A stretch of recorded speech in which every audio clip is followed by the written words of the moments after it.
Hey YouTube, do we need God's law? Do we need God's law? Let's explore that question together in 5 minutes or less.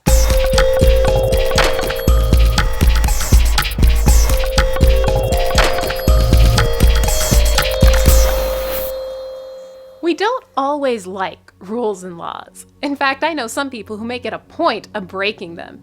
And maybe it's because some of them can just seem a little bit pointless. Did you know, for instance, that in North Carolina, technically bingo games are not supposed to last longer than 5 hours? Or in Paulding, Ohio, policemen are actually allowed to bite a dog if they think it will calm the dog down. Did you know that in Gainesville, Georgia, you're not allowed to eat fried chicken any other way than using your hands? If you want to use a fork, too bad. So what about God's law? Is it like this? Is it just some arbitrary rules that don't seem to have much of a point? Well, we're going to look at today about whether God's law is really looking out for our good. Let's start with the 10 Commandments in Exodus chapter 20.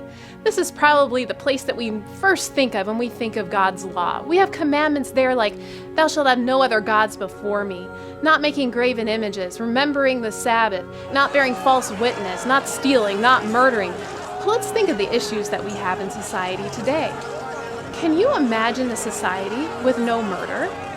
You realize that if everyone followed God's law, that would be the case. What about no stealing? Wouldn't you love to not have to lock your doors or buy expensive security systems? Think about not committing adultery. No more broken homes. No more broken lives with these types of things. There would even be no more disobedient children if everyone really followed the command to obey their father and mother and to respect them.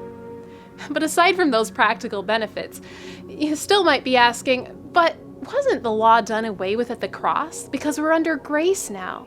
Ephesians 2:8-9 is clear. We are saved by grace and not the law, and we have to be very sure about that.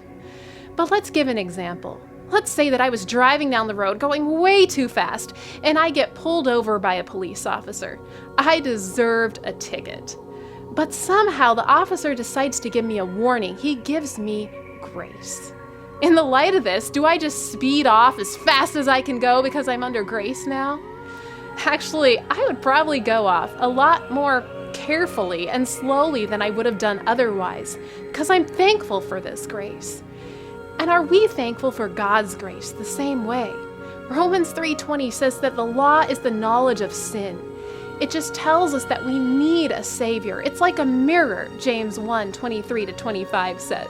If I look in my mirror and I see that my face is dirty, do I then take the mirror off the wall and use it to wash my face? No, that really wouldn't work too well. What the mirror does is it shows me that I need to wash. And that's God's law. It shows me that I need Jesus in my life. I need His grace. Not only this, but God's law shows His very character. We see this compared many times in the Bible. It says that God is love, and it says the law is love, 1 John 4:8 and Romans 13:8-10. The law is pure and God is pure, 1 John 3:3 and Psalms 19:7-8. The law is just and God is just, Isaiah 45:21 and Romans 7:12. Over and over, we see the law is not just rules, it's the very heart of who God is. Still, you may be saying, I can't keep this law on my own. I've tried before to be good, and I can't.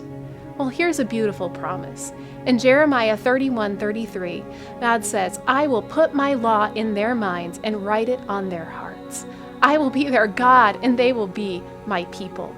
This is God's ideal for us. He wants us to be like Him. He wants our hearts to be like Him. And God can do this for you today. Do you want to try God's law? Do you want to ask Him to put that in our hearts so that we not only keep it in the letter, but keep it in the spirit, in our very hearts? God can do this today.